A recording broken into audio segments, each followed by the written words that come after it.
What's going on, guys? It's Ultiscript Gaming here to talk about comment I made on El Lobo's video in regards to my build being better than his. I said I would post the math, so here is the math as to why my build is mathematically better than his.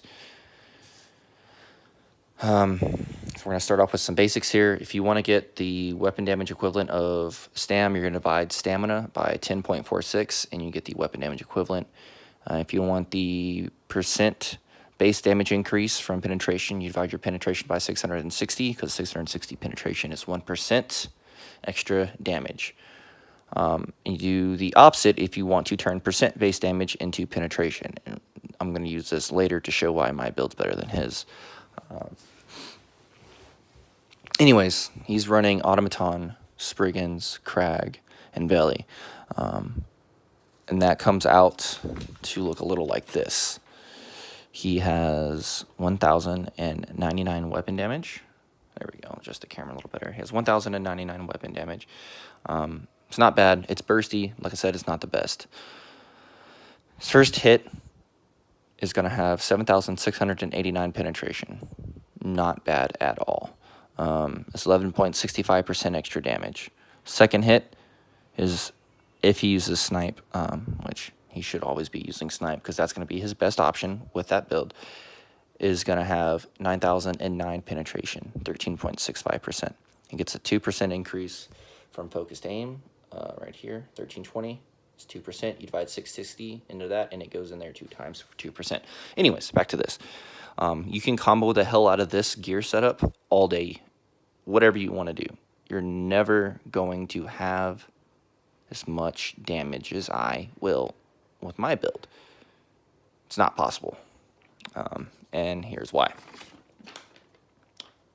First of all, my base weapon damage without a Balarag proc is 1,124 when you factor in stamina as well. With a Balarag proc at the lowest amount of ultimate possible, I have 1,264 total damage.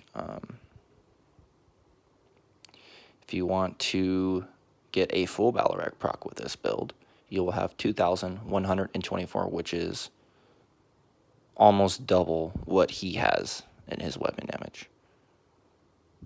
This is the first reason why my build is better than his.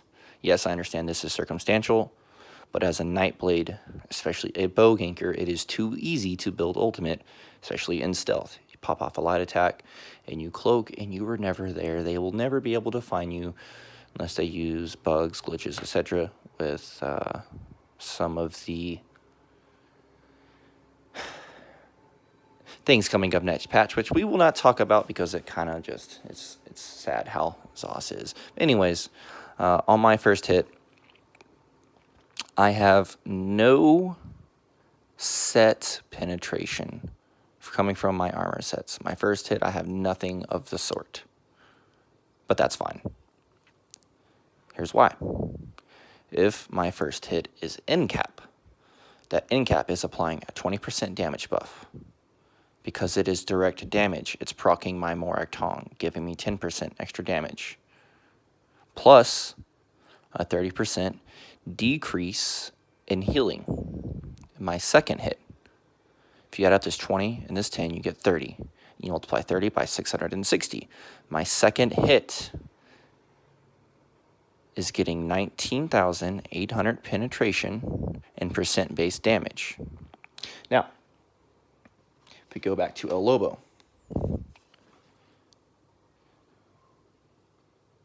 that's my one hit is getting more than double of both of his hits combined. Again, another reason why my build is better. Anyways, back to my build. Now, Ultiscript, what if you don't use end cap or you don't have end cap up? Well, I did the math for that too, my guy. So check this out. My first hit is instead surprise attack because I don't run concealed weapon. This is a part of my build. I run surprise attack. My first hit with the snipe surprise attack combo would give me an 8% bonus from the fracture. If it's the 5280, if you divide it by 660, gives you 8% extra damage. Plus 10% from the Morag Tong.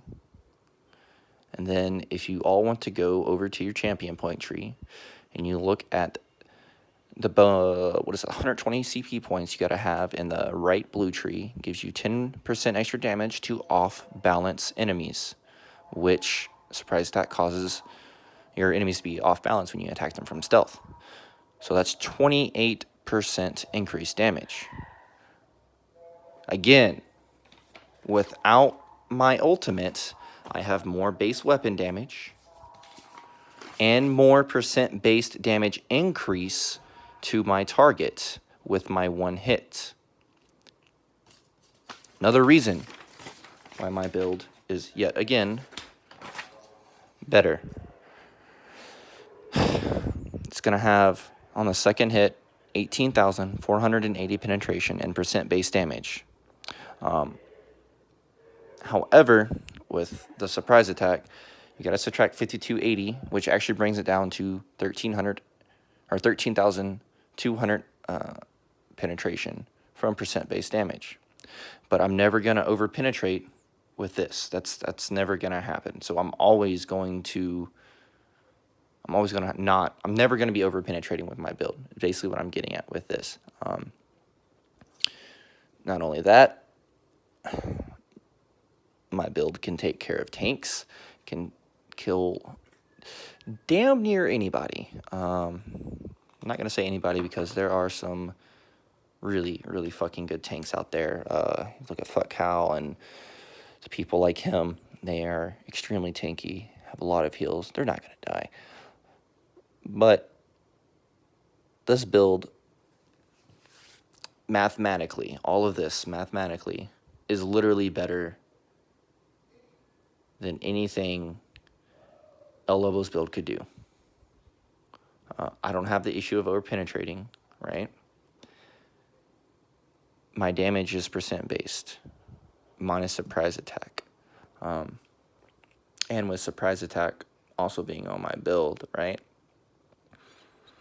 I don't have the issue of not being able to kill DKs that have wing uptime of, like 90% or higher. That's not going to be an issue for me. I can go through that. It's that simple. And that also keeps my poison eject getting that 10% extra damage from the Morag Tong, which, that's 5280, and then the 660 penetration from Morag Tong's 10% damage increase. It starts ticking pretty fucking hard. There's no way around that. Plus a Swamp Raider. Yeah. And you're probably thinking, oh, Ghost, you're running Swamp Raider, not Automaton. Surprise attack hits weak. No, it it doesn't at all. I still hit like 6k surprise attacks with a bow on my front bar, not running Flawless Dawnbreaker, not running Automaton, not running Spriggan, stuff that does buff surprise attack. I have no issues killing people with my build. You go to El Lobo's video, he's taking 3, 4, sometimes 5 hits to kill people. The only time I have issues killing people are when I encounter a Sork that has the proper health to magic ratio that can stack a shield that gives them a total health value with a shield of around 40,000 health, if you count the shield. That's the only time I have issues. In my last video, I think it was my last video, I gained Rusty Accordion. It took me 4 hits. The first 2 or 3, I think, or 5 if you count the weapon enchant. The first 2 or 3 were to get rid of a shield. The last bit was the 2-shot him. It's just, there's no way around it. This build is better. There's no way around it. You cannot argue the math. If you want to argue with black and white, just be my guest. You're gonna be called stupid, because you're literally arguing with math. Like that's a really dumb thing to do. Anyways, I'm out, guys. Till next time, take it easy.